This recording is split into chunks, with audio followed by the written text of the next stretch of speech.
옛날부터 어린애들 사이에서 시덥지 않은 그런 미신들이 여러 가지가 있습니다. 뭐 예전에는 닭날개를 뭐 먹으면 바람 핀다는 얘기가 있어서 저도 한동안은 닭날개를 못 먹었던 적도 있었어요. 이것 말고도 참 우리나라에는 외국인들이 보면 저거 뭐지? 미신이야 라고 하는 것들이 있습니다. 한국 사람들은 특히 뭐 사자 싫어하는 것도 있고 숫자 사자죠. 그리고 빨간색으로 이름 쓰는 것도 상당히 이렇게 싫어하더라고요. 그리고 뭐 미역국을 먹으면 뭐 시험도 못 본다. 뭐 그런 얘기도 있죠. 뭐 독수금 돌담길에 뭐 걸으면 뭐 헤어진다라는 그런 뭐 말도 안 되는 그런 미신들이 우리나라에도 이렇게 여러 가지가 있습니다. 오래된 이야기지만 다들 아시겠지만 교회 다니는 애가 이제 시험 준비를 이제 해야 되는데 시험 준비는 하지 않고 매일 이제 노는 거예요, 교회 와서. 그래서 뭘 믿고 그렇게 노는가, 공부는 그래도 하고 놀겠지라고 싶었어요. 근데 시험 답안지 이렇게 쓰고 나왔대요. 주님은 다 아십니다 라고 이렇게 적어놓고 이제 나온 거죠. 그래서 담임 선생님이 시험지 답안지에다 뭐라고 적었을까요? 아시겠죠? 하나님은 100점, 넌 빵점 이렇게 적어놨다는 얘기예요. 그 교회에 다니는 친구는 하나님을 믿었다라고 그렇게 얘기하기 조금 부족한, 거의 미신을 믿었다라고 생각할 수 있는 거죠. 주님께서는 유대인 명절에 가까웠을 때 성전에 올라가기 전 베데스다 연못에 먼저 들르셨다라고 이렇게 이야기하고 있습니다. 거기는 마치 종합병원처럼 뭐 이곳저곳 아픈 사람들이 다 둘러 앉았다라고 이렇게 표현하고 있죠. 그렇게 많은 병자들이 그곳에 모여있던 이유는 본문에 보면 이렇게 이야기하고 있어요. 3절하고 4절에 보면은 이 대가로를 쳐고 물의 동함을 기다리고 있었다. 물이 동했을 때 먼저 들어간 자가 어떤 병에 걸렸을지라도 나음을 얻었다라고 이렇게 이야기하고 있어요. 저도 어렸을 적에 이 가로 보이시죠? 3절하고 4절에 보면 이렇게 가로가 쳐져 있는 거. 이게 도대체 뭘까? 라는 생각을 했었어요. 이 가로에 있는 부분들은요, 실제로 성경에서 주님께서 말씀하신 게 아니에요. 그리고 예전부터 하나님이 말씀하신 것도 아니에요. 그 가로 쳐져 있던 거는 그 당시의 미신을 말하는 거예요. 그냥 통상 그런 것들 있죠. 우리 교회에서는 이런 건 하면 안 돼. 뭐 이런 거를 하면은 복 받더라. 뭐 이런 것들을 얘기하는 거예요. 유대인들 사이에서 있었던 미신을 이야기하는 거예요. 그래서 38년 된 병자가 거기 죽치고 38년이나 있었던 거를 이야기하려면은 이 부분을 소개하지 않고서는 도저히 이해할 수 없는 일들인 거죠. 간혹 연못에 물이 동했다라는 것을 이 간헐천을 이야기하는 겁니다. 아마 한국에는 없는 그런 천을 말하는 것이죠. 지금 베데스다 연못에 가보면 다 말라 있습니다. 물 자체가 거의 없어요. 근데 거기 예전에는 물이 좀 차 있었는데 갑자기 물이 팍 올랐다가 꺼지는 그런 연못이었다는 거죠. 그들이 생각하기에는 그 간헐천이 천사가 딱 내려왔을 때 그 물이 움직였다라는 미신을 가지고 그때 들어가면은 뭐 병이 낫는다라는 생각을 가지고 있었던 거예요. 뭐 병이 낫는 사람이 있긴 있었겠죠. 시간이 지나면 동하기 시작할 때 맨 처음 들어가는 사람. 근데 병자들이 그렇게 빨리 들어갈 수 있었을까요? 그거 상당히 어려운 일이겠죠. 아이러니한 것은 뭐 하나님의 성전 바로 앞에 이 베데스다 연못에서 미신을 믿고 있었고 병자들이 이 연못가에 와서 기대하며 기다리고 있었다는 거예요. 미신을 통한 기대를 가지고 있었던 것이죠. 요한복음 5장 2절에 보면은 예루살렘에 있는 양문 곁에 있는 히브리 말로 베데스다라는 것은 자비의 집을 말하는 거예요. 베데스다 자체가 자비예요. 그런데 그곳에 실제로 들여다보면 자비라는 것은 찾아볼 수가 없는, 긍휼이 없는 곳이 바로 베데스다였어요. 하나님께서 정말 긍휼이라고 하면, 성전 바로 앞이라고 하면 38년 된 병자가 몇 마리 있습니까? 그러나 그것은 불쌍한 자들만 모여 있었고 아무도 그곳, 아주 사람들 많이 지나다니는 양문 곁이었지만 아무도 쳐다보지 않는 곳이었어요. 오히려 이것은 하브리그 사람들, 밑바닥 인생들이 모여서 아래에 있는 사람들끼리 막 치고받고 싸우고 내가 먼저 들어간다, 너가 먼저 들어가, 내가 더 빨리 들어갈 거다 라고 이렇게 싸우고 있었던 사람들이 모여있던 곳이었죠. 그런 곳에서 38년 기다린 사람은 병이 낫지가 않아서도 있었지만 돈도 떨어지고 이제 갈 곳도 이제 없었을 겁니다. 그 병자는 어쩌면 입버릇처럼 나를 38년 동안 도와주는 이, 나를 빨리 들어서 간헐천에 들여 보내주는 이가 없어서 내가 이렇게 있다라고 슬퍼하며 있었을 겁니다. 그런데 예수님께서 그 오래된 병자에게, 가장 오래된 병자였겠죠. 아무래도 그 병자에게 이렇게 말씀하세요. 6절에 너가 낫기를 원하느냐라고 이렇게 물으셨어요. 아픈 사람에게 너 낫고자 원하냐? 라고 묻는 게 말이 되는 질문일까요? 당연한 거 아니겠습니까? 병자한테 낫는다는 거는 당연한 거예요. 이런 질문이 세상에 어디 있겠어요? 우리는 성경을 볼 때 우리는 좀 구분해서 봐야 하는 것들이 몇 가지가 있는데 딱딱한 문어체인지를 한번 살펴봐야 돼요. 다소 우리가요 성경을 읽을 때 그 감정을 읽기가 참 어려워요. 이 문어체이기 때문에 이 책에 적혀있는 그런 어체는 상당히 어려워요. 근데 이 문어체를 우리말로 이제 쉽게 이제 구어체로 평소 언어로 이렇게 한다면 예수님께서 아마 이렇게 말씀하셨을 거예요. 야, 너 말이야 지금 계속 핑계댈래? 38년 동안 너 핑계대고만 사냐? 뭐 데려다주는 사람이 없어가지고 너가 지금까지 못 났다고? 너 그렇게 이야기할 수 있겠어? 라고 말씀하시는 거예요. 요런 감정으로 예수님께서 말씀하고 계시는 거예요. 저는 바닷가에서 초등학교, 이 중학교, 고등학교를 살았기 때문에 이 바닷가에 어렸을 때부터 이 여름철이 되면 껍질이 다 벗겨진 새카만 아이로 살았었어요. 그래서 막 팔에 점이 되게 많거든요. 방학 때는 물론이고 뭐 바닷가에서 늘 살았죠. 바닷가 사는 애들은 물에 빠져 죽는 일이 거의 없습니다. 어렸을 때부터 바닷가에 살았기 때문에. 대부분 뭐 뉴스에 나오는 죽는 애들은 오랜만에 이 외지에서 온 애들이 갑자기 바닷가 들어갔다가 빠져 죽는 거예요. 바닷가 사는 애들은 바닷속에서 소용돌이가 친다는 것, 또 바다 위에 떠다닐 때 바람이 이제 바다 쪽으로 분다는 걸 잘 알기 때문에 그 성향을 알기 때문에 잘 대처를 해요. 근데 그걸 모르는 사람들이 그 안에서 막 허우적거리다가 힘이 빠져서 이제 죽는 경우가 많죠. 그래서 바다에 사는 애들은 만약에 바닷속으로 끌려 들어가면은 막 나오려고 애쓰잖아요. 차라리 바닷속으로 쭉 들어갔다가 발로 빵 차고 올라와서 이 물 위로 이제 올라와 이제 숨을 쉬는 그런 아이들이 참 많습니다. 이 수영장에서 이제 깔짝깔짝 이렇게 수영했던 이 도시 애들이 까딱하다가는 죽기 십상이죠. 그래서 그 동네 사는 애들은 바다에 빠진 애들을 봤을 때 쉽게 들어가지 않습니다. 나도 죽을 수 있으니까 그냥 좀 힘이 빠지는 걸 이제 기다리는 거죠. 제가 예전에 이 수련회를 이제 많이 이제 인도를 하러 다니면은 꼭 특이한 아이들이 하나씩 있어요. 이 남자애들은 뭐 이렇게 비위가 그렇게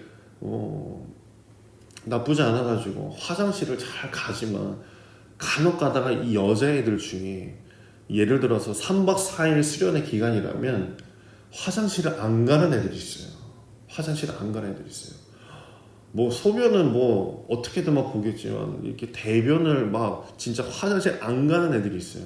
그러면 애들이 뭐 간혹 정말 꼭 한 명씩 있더라고요. 막 배가 아프다고 막 그러는 거예요. 가, 화장실 가. 그러면 자기는 지방이면 못 간대. 그러면서 영화 버티고 버티는 거예요. 그러다 보면 한 3일째 됐는데 애가 막 누렇게 뜨죠. 막 힘들어가지고. 그럼 제가 그래요. 너 덜 마렸구나.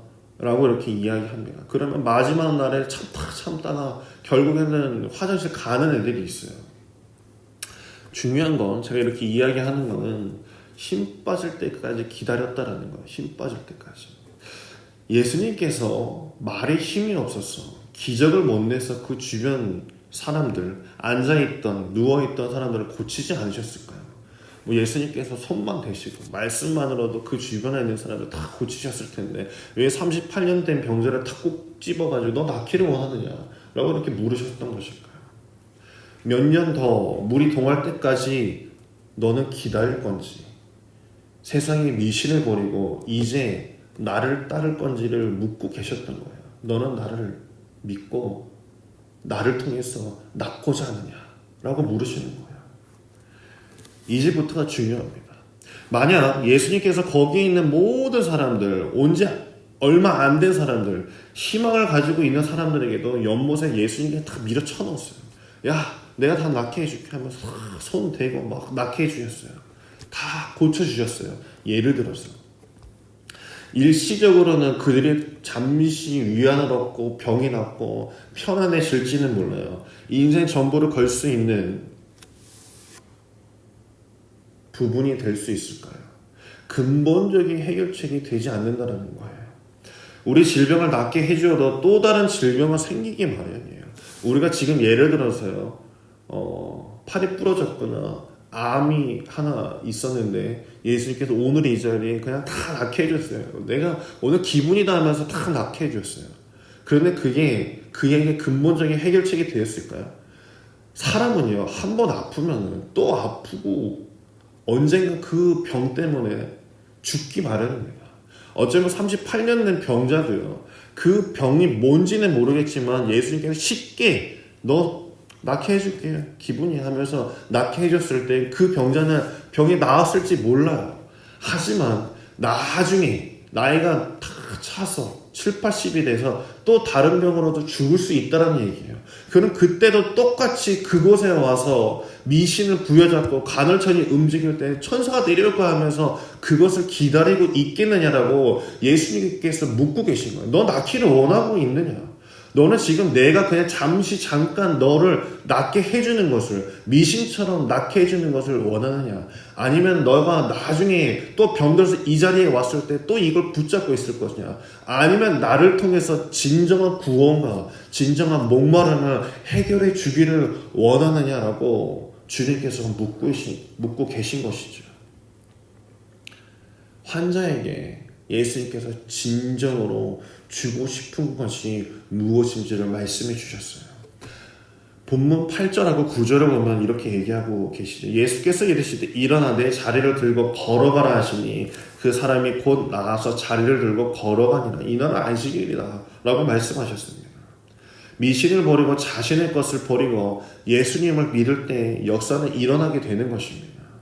나를 깨는 시간이 있어야 되는 것이에요. 내가 회개하려는 것은 나를 깨는 시간이에요. 내가 믿고 있었던 것을 깨고 하나님을 믿고 있을 때, 주의 말씀을 믿고 있었을 때 그때부터 분명한 해결이 있는 것이고 구원이 있다라고 주님께서 분명히 말씀하고 계십니다.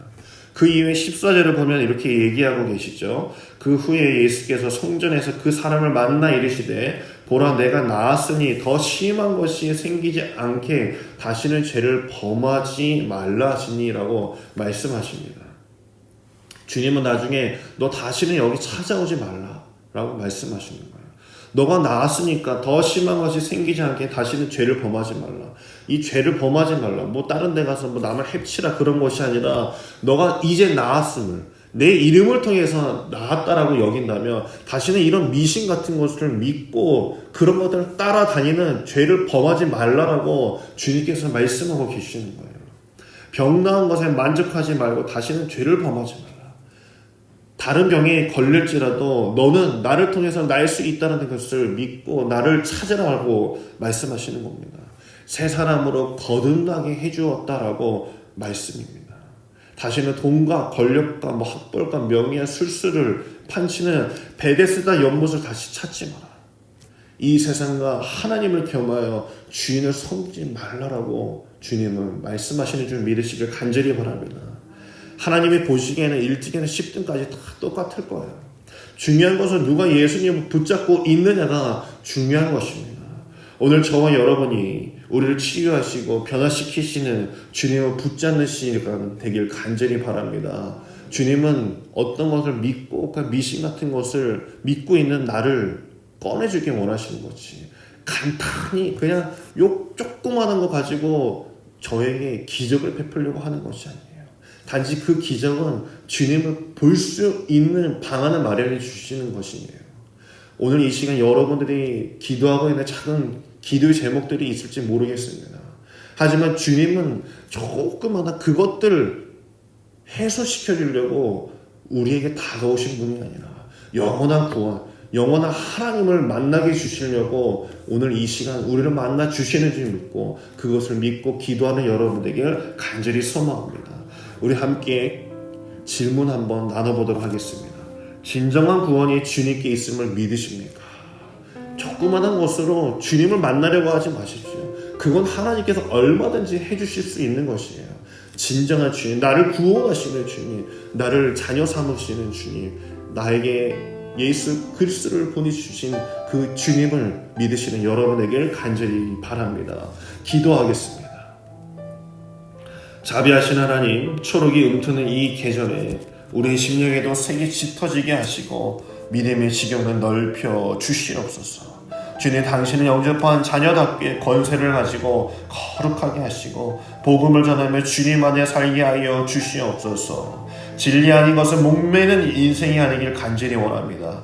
38년을 헤매는 자로 사는 것이 아니라 저희 앞에 시퍼렇게 살아계신 주님을 만나 영생의 복을 누리는 저희 되게 하여 주시옵소서. 오늘 이 시간도 연약하고 난약한 믿음을 가진 이들이 있다면 메마른 영혼의 담비를 내려주시고 강하고 담대한 믿음으로 살아가게 하여 주시옵소서. 병들어 신음하는 지체가 있으면 주님의 손길로서 함께하사 회복되게 하여 주시옵소서. 사업에 실패하거나 진행하고 있는 이들에게, 어려움이 있는 성도들에게 이겨낼 힘을 더하여 주시옵소서. 주님께서는 분명히 말씀하셨습니다. 내가 낳고자 하느냐, 지금까지 믿고 있는 것을 계속 따라갈 것이냐, 아니면 나를 믿고 따라갈 것이냐라고 믿습니다. 주여, 오늘 이 시간 결단하며 나아가게 하여 주시옵소서. 내가 어제 주님만을 믿고 기도하니 주님께서 역사하여 주시옵소서라고 기도하는 저희들 되게 하여 주시옵소서. 오늘 이 시간도 병상에 있는 이들을 주께서 기억하사 미진한 것들 주님께서 아버지께서 속히 치료되어서 가족의 품으로 돌아가게 하여 주시옵소서. 쉴타 중의 성도들을 기억하게 하시고 그들이 모든 이들을 무사히 마치고 기쁜 소식을 안고 돌아오도록 인도하여 주시옵소서. 또한 군대에서 멀리 복무하는 이들이 있습니다. 또한 오늘 입대하는 이들도 있다고 합니다. 주님께서 건강과 믿음을 주시고 안전하게 지켜 주시옵소서. 또한 해외에 파송된 우리 선교사님들 그 가족들을 기억하시고 그들이 복음을 전하며 능력과 권능으로 함께하여 주시옵소서. 우리 모두가 맡은 일 최선을 다하게 하여 주시옵소서. 이 새벽을 열며 아버지 주님 앞에서 봉사하는 이들 또한 주님께서 눈을 감는 그 시간까지, 잠자리 되는 그 시간까지 주님께서 보호하여 주시옵소서.